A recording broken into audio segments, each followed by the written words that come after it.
What is going on? It's Alex coming back at you with another video, and today we're going to be breaking down the Draft Network's brand new 2025 NFL mock draft. If you are new, feel free to like, comment, and subscribe. You guys know how to use YouTube. Below my face is my board. The guys with stars are due for reevaluation, but it is an honest board based off of my actual All-22 rankings. Continuing below that are all the great ways to get involved in the community. Just go to the link tree. You're 2 clicks away from anywhere you want to go, including our sponsor of the show, UnderDog Fantasy, where you can get up to $1,000 in bonus cash when you sign up with just clicking that. It actually does all the work for you. Let's get into this, though.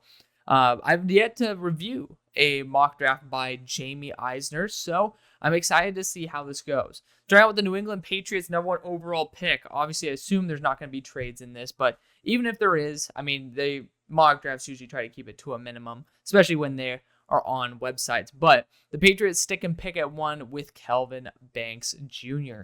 And Kelvin Banks is a very popular #1 offensive tackle in the class. I respect it. I have an issue with Texas teaching their offensive linemen in terms of leverage. Like, a lot of them are very, very, very toesy, I like to call it. Very nose over the toes, which usually ends up leading to guys, especially that are more skilled at leverage, being able to get past you very quickly and just keeping you out of position from being able to bounce back and be able to remain relevant during a rep. But Kelvin Banks is a solid tackle. It is not out of the blue that he could be the #1 tackle. Like, it would not surprise me at all. And #2, this is a pick that I made this week in my mock draft. The Bengals go Nick Scorton. Big, physical, especially Trey Hendrickson up in the air. So good analysis here. So far, 2 for 2 by Jamie, which is, again, a very, very big plus because a lot of sites like CBS and such, there's some BS that goes on. And technically, I could review a CBS mock draft for you guys. It gets more views than anything else that I do outside of my own mock drafts. But I like to at least give you guys a little bit of actual analysis with people who actually care versus a little bit of satire and entertainment. But great pick for the Bengals. Again, that's something that I did myself. The Jaguars went for Will Johnson at #3, so essentially the same top 3 that just happened in my most recent mock draft. However, I had the Jags jump the Bengals. I do think the Bengals would at least consider going after Will Johnson at #2. But again, Patriots get their left tackle. Bengals get Scorton, and the Jaguars get Will Johnson. I'm fully on board. Then the Rams get their left tackle. Again, a move that I ended up making for the Los Angeles Rams in my most recent mock draft. It was not Will Campbell. However, it was still a left tackle nonetheless, and I think that's perfectly fine. I think it's a great idea. Left tackle is a position to go after. So 4 for 4. And we're going to continue 5 for 5. This is a pick that I made as well. The Browns go after Travis Hunter with 2 wide receivers up for well, they're not going to be on the team next year unless they're insane because Amari Cooper already wants out of there and he's a trade deadline candidate. But also Elijah Moore's up for a contract. It leaves the door wide open for Travis Hunter to pair up with Jerry Jeudy there. I think it's a smart move, especially if you could end up, which again, I haven't seen this mock draft yet. But theoretically, if Shedeur Sanders somehow falls, the Browns could still end up either moving up or sticking and picking in their second round pick to acquire Shedeur Sanders to pair him back up with Travis Hunter. I think that'd be a cool idea. At pick #6, oh, that narrative ended quickly. Again, this is a live reaction to a mock draft. But, well, it was a cool idea while it lasted. It ended up actually coming to fruition in my most recent mock draft. However, the Panthers go after Shedeur Sanders at 6. Given that Andy Dalton has had success being able to, pick apart defenses and not have the best athleticism, not have the best arm, but just being able to be a solid game manager, I think that could really work for the Panthers, and Shedeur Sanders fits that ideal strategy, so to speak. He's a pretty solid scheme fit for what so far has had success, and I'm not going to fully blame them if they go after Shedeur Sanders, but at #6, for me, I'm not fully sold on him yet, but again, they're not going to have any easy wins, if not mistaken, for the rest of the year. So I'm extremely excited to see how Shedeur Sanders bounces back. Because, again, his most NFL translatable game is that Nebraska game. And I personally was not a big fan of that performance. But UCF, that was a much better performance. I graded that game as well. And so we're going to see more and more and more from Shedeur. So very excited for that. Tennessee Titans then go Cam Ward at 7. This is the first one where I'm going to push back a little bit. I don't think it's unnecessary to go after quarterback because there is certainly some concern over Will Levis. So am I saying that this is a no chance? Absolutely not. I love Cam Ward. I actually have him as my QB too. But I don't know if the Titans necessarily, because Cam Ward and Malik Willis, to me, are in a similar light. I actually really did like Malik. I'm surprised he's doing as well as he is now, given his NFL debut. I think Cam Ward would be better as a quarterback in the NFL than Malik would. But that was kind of like my instant gut reaction to Cam Ward. It's like Malik Willis with actual like NFL potential. And again, and Malik ended up coming out this year and doing a great job. But for the Titans, I feel like you don't necessarily need to spend a top 10 pick on a quarterback. I feel like right tackle is a bigger issue, especially now that there are some other right tackles starting to ascend, like Cam Williams. I think that you could certainly be open to that. Pick number 8, Dolphins, a pick I made myself, Mason Graham. Again, so far, I haven't seen anything that is legitimately wrong.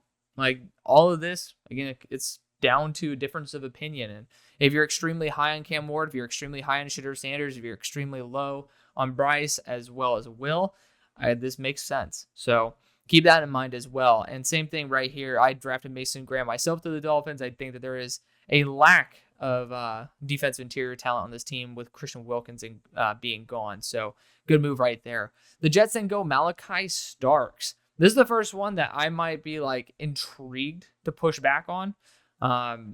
He is certainly, you're going to get yourself a damn good defender, but I mean, they're talking about the Jets safeties being free agents, so I can understand it for sure. I just personally think the best return on investment for the Jets is either an offensive lineman, a receiving weapon, or if you really want to get ballsy defensive interior. But, I'm going to elect not to push back because of the fact that it's a great point that the Jets safeties are going to be up for free agents. So some of them might not be coming back. And Malachi Starks is an excellent defender. Then we got the Vegas Raiders going Quinn Ewers. Again, a pick I cannot push back on heavily. I'm not there yet with Quinn in terms of his consistency, but the high-level play is absolutely ridiculous. Pick number 11, the Cardinals go Abdul Carter, a pick that I've made myself, if I'm not mistaken, or at least Jalen Walker, who is in a very similar light to Abdul Carter. I think that's a perfect system fit there for Gannon. I love it. Pick number 12 for the Colts, Ben Morrison, another pick I made. So honestly, shout out to this dude. Let's give him a shout out again. Jamie Eisner. If I end up seeing you in Mobile, buddy, I will definitely be talking to you because honestly, it's not very easy to get my approval on the majority of these picks. And so far, you're doing a great job. And obviously, always welcome on the show. But, Ben Morrison's a pick I've made for the Colts plenty of times. Right down the road at Notre Dame. He's a physical corner who has a ton of upside. He's actually due for a reevaluation. He's one of the few corners I haven't, which honestly I should. But I also know that there's not a ton of NFL translatable games that Notre Dame has played, apart from like week 1. So, we'll keep that in mind. We'll keep it in mind. I do think that he's going to be a really, really talented corner in the NFL. I'll take back my NFL translatable thing. It's honestly just on me. I should have watched a game for Ben Morrison. But continuing on, though, the Niners go Emory Jones. He's ended up sliding down my board quite a bit. I really do want to love Emory Jones more. But watching back his South Carolina game, which he graded almost 2 times higher as a pass blocker than Will Campbell. So Will and Emory are graded on that game specifically. But I saw Emory being a lot slower, less explosive, and I just saw a little bit of a regression step, if I'm going to be honest. Someone who I had as my tackle 1, offensive lineman 1 coming into the year, and I'm seeing all these other tackles improving. I did not see that from Emory Jones. But if the Niners were to get him, let's just say at the end of the first, I'm not going to have an issue with it. It's just personally at 13, maybe a little bit rich for me. But if you asked me last week, I probably would have been fine with it. I just reevaluated Emory Jones this week, and I got a little bit less comfortable because of maybe the reference point of where I was with Emory Jones before I ended up evaluating him. So, if you had him like as a 72 overall theoretically, and he ended up being a 72 overall, which I think is like 71.5. So, very similar. Then you're not going to be like, your stance is going to remain the same, right? If you thought that 72 right tackle, high upside for the Niners is a great idea, which I think it is. But if you're comfortable with that 13, then you're still going to be. For me, as somebody who had him in that 77 territory, and then he dropped to a 72, I'm just maybe having a little bit of an instant gut reaction. But again, if it were the late first, I'm going to be fine with that. The Giants then go Jalen Milroe. Once again, say it with me, a pick that I've made, a pick that I'm continuing to make. I think this is an excellent idea. Super high level athlete with a big arm, just needs to continue working on his mechanics, because I do think that the placement is very, very inconsistent. Pick number 15 for the Philadelphia Eagles, Mykel Williams. Not going to be a bad pick. Again, the Eagles go back to Georgia, so we love that. But also, technically, with the size, with the just overall athleticism, would be a perfect replacement for Josh Sweat. I will say that I'd prefer Jalen Walker here because of the coverage ability, and he could be an Andrew Van Ginkel, so to speak, in a Vic Fangio defense. But Mykel Williams is a pick that is very feasible for the Eagles. Then T-Mac goes to the New Orleans Saints.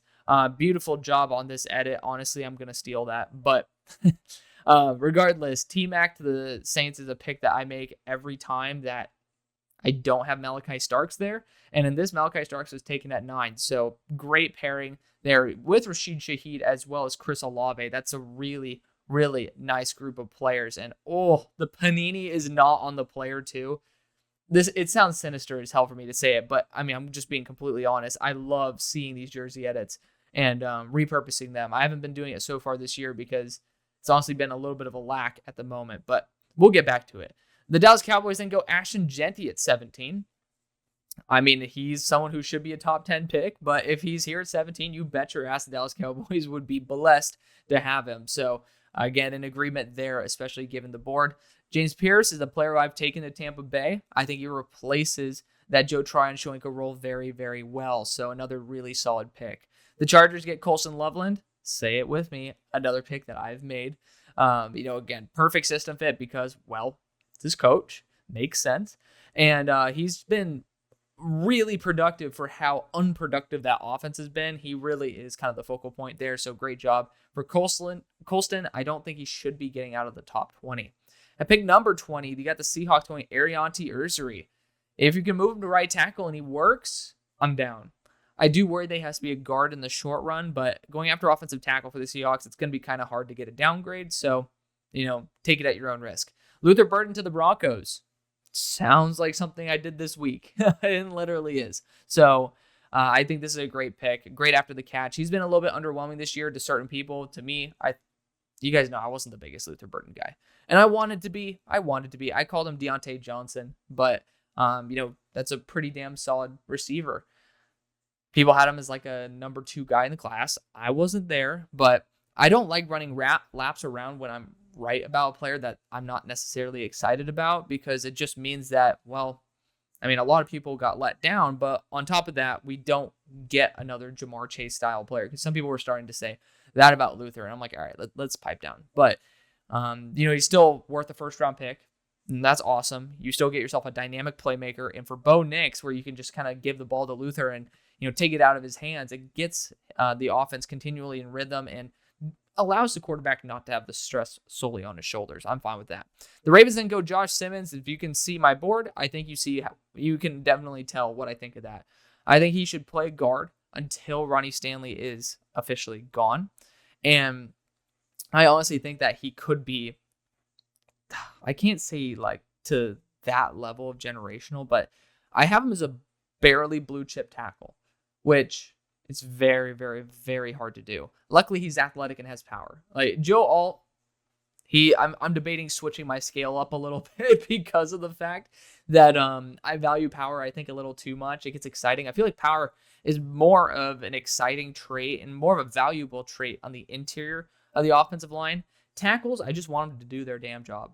I need to see a little bit more flashiness in terms of the physicality, I believe, from the guards. So it's just something that's keeping in mind. Feel free to push back on that because, I mean, hey, if you have some valid arguments, saves me some time. But I digress. Josh Simmons is a fantastic player. Honestly, the ascension has been there this year and watched all of his games, and he's just done a fantastic job. Honestly, he had all the technique, he had all the skill last year, but it just didn't mesh together. And, there's a certain threshold where, you look good, but it's not actually equating to anything. And once you pass the line, that's when it really pops. And you're just like, you get it now. You had the foundation. Now you've reached it. You've reached at least your potential ceiling as a prospect. And I really do think if Josh Simmons goes number 1 overall, if the Patriots don't want to move off it, gonna be honest, not gonna shame them for it. That's where I'm at though. Bears then go Jonas Savainia.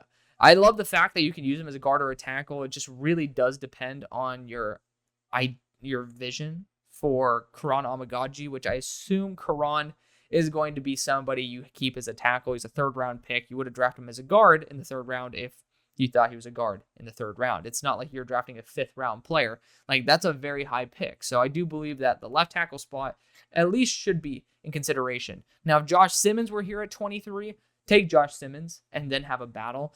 For me, Jonah, put him to center, put him to guard. Don't overthink it too much, but of course, an injury, I think that's a smart move. And I do believe I ended up taking Jonah in my most recent video. So I love that for the Bears. I actually took him to the Bears. That's what I should have said. Of course, I took him in my most recent video, dumbass. But I ended up taking him to the Bears. Denzel Burke, say it with me. I just took him to the Packers. So totally in agreement with this one. He's just extremely reliable, more athletic than I think I gave him credit for originally. And that's awesome. I mean, he's just been super consistent. Ever since he had that big slip up at the start of his sophomore year, he's just gotten better and better and better and more reliable. Pick 25 for the Bills, Deone Walker. For me, I'm a little bit lower on Deone, but defensive interior is a smart move for the Bills. If you see that, Deone's pad level is workable and it's something that you can easily change, then you're going to have a lot more faith in his projection to the NFL, which then 25 makes a lot of sense for Deone because defense interior is not solved for the Bills. Deone could definitely be a massive addition there. Just lower the pad level, then you won't be on your tush. And, NFL offensive linemen will be putting you on your tush if you do not understand that you need to keep it lower. At 26, there's my boy Jalen Walker to the Falcons. Personally, if I were going to do a dream switch, I'd switch Jalen and Michael right now, and then this would damn near be a perfect mock draft. From y'all know my really, really, really tough ass opinion. But I mean, if the Falcons are sitting here and you can get someone who's right down the road who has unbelievable potential, he will be my number 5 player because I know Marcus Bowe, as much as I love the guy, obviously friend of the show, he's not going to be my number 5 player based on his recent performances. But still somebody you definitely need to know, and still a guy who I think is really, really awesome. Don't look at his seatbelt in his video, in the video that we did with him because, someone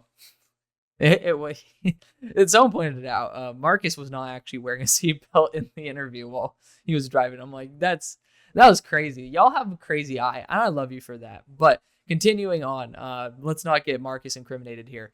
We're just talking about Jalen Walker. He's so talented as a linebacker and as an edge rusher. He graded almost to blue chip, and given how young he is and how high ceiling, it's well worth 26. I'll say that.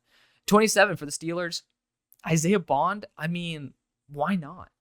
I personally like getting somebody who can be a separator because we have our slot separator with Roman Wilson hopefully coming back, but even Calvin Austin. But Isaiah Bond is just built differently. He's someone who's a genuine first-round quality receiver. He's someone who I do believe will end up going up. So someone who I really, really have a ton of faith in. And Isaiah Bond, you have that deep speed. You also have that route running ability. People got mad because I ended up saying this is what people thought of Jameson Williams, but Isaiah Bond didn't get the credit for it. I kind of stand on that. He is as talented as Jameson Williams. I know that's, again, kind of crazy, but, I personally think that Isaiah Bond she deserves the same level of credit that Jameson was getting because he has just been unbelievably dynamic for Texas week in and week out, and he's never had a bad game. So, for Texas specifically, when they actually used him, this guy's an absolute stud. Don't sleep on him. For the Steelers, I'm going to take it. Lions and go Kenneth Grant. I'm perfectly fine with that. If you're thinking about this, DJ Reader, I think he was only there for a 1-year deal anyways. So, this is a perfect replacement. But even if DJ is there, because again, I'm forgetting the contract, Kenneth Grant could use a year or even 2 of developing before being the true defensive interior one on this team. Regardless of the fact, Kenneth Grant has an extremely high motor. He finally has turned it on, and I'm super excited for what he's done. Obviously, keeping him in Michigan is a big win. Commanders, Tacario Davis. Say it with me. Taken him there before, and I even traded back, though, with the Commanders before. Tacario just needs to watch out on his change of direction skill. I'm just a little bit worried about that. It popped up a lot of times, even top speed-wise.